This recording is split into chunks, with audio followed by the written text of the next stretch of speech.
This is a meditation stool that I made about 20 years ago. It folds up, it's very transportable, it's quite a cool design I think, works really well. But being a carver, of course, I couldn't just leave that blank. What I had to do was carve something in it. And I chose this Japanese pictogram. It doesn't really matter what it is, but over the years I've carved many different scripts, not just the Roman script that we're used to in the West, Arabic, Hebrew, and so on. And I thought I would like to show you, let me just move this out of the way, show you how this might work. So I've got two more meditation stools. There's one here.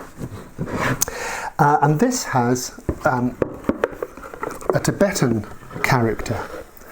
See, it's quite different from anything we've got in the West. It's an Om sign, very important, Om in the Tibetan tradition. It's got curves and straight bits and so on. And over here I've got another stool with the same symbol, Om, but this one is in the Devanagri Sanskrit sort of tradition for yoga practitioners. So it's the same actual symbol, and you can see certain similarities, but of course a different script. And there are many other ways of writing this character. So what I want to show you in this project, besides how to make this meditation stool, which is very straightforward to make, is how it doesn't really matter what these scripts are, the way we carve them will be similar.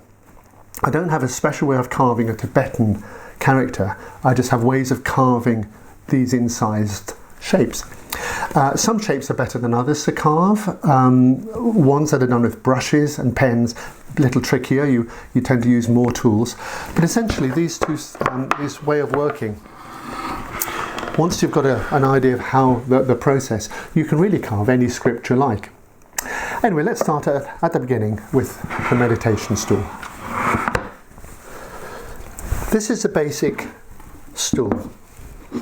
The legs fold in and out, so it's very transportable. I've sunk the hinges.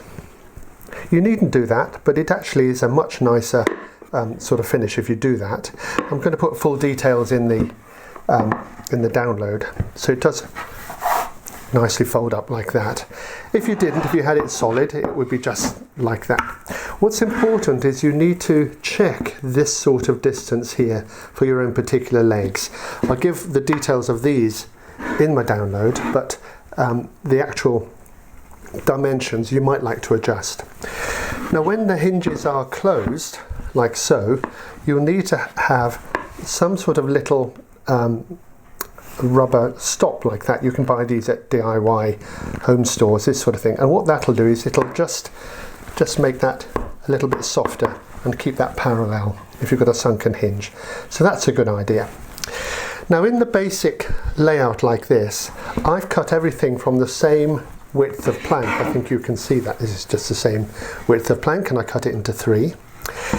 The important thing is that this and this angle you have to cut at about 15 degrees, otherwise it sits like that, which is alright, but it's much more stable if it's slightly out like that. And once you're sitting on it, it's amazingly stable. So that would be your basic construction, the simplest sort of construction, ready for carving on the top here. But you can make a few refinements. Let me show you this one. So what I've done here, a couple of things. First of all, I've slimmed these legs down so you can see that the legs are actually now thinner, across, narrower than the base. I think that looks quite nice. You could of course make this more or less hanging out, that's up to you.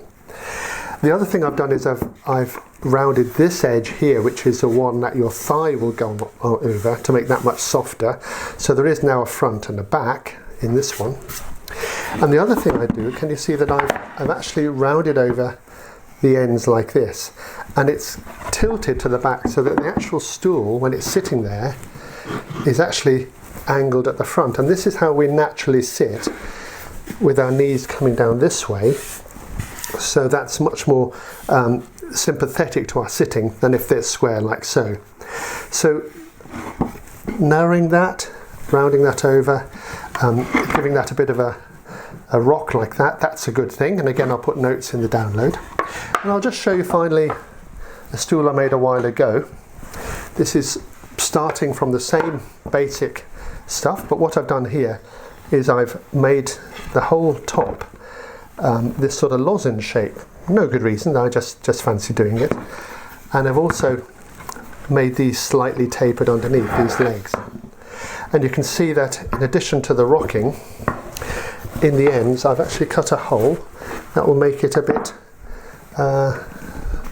lighter and also gives it a bit of interest. So I've cut a hole here with a big Forstner bit, and I've coloured these letters the same as that. So that's just a refinement. So once you've got the basic shape, there's all sorts of things you can do.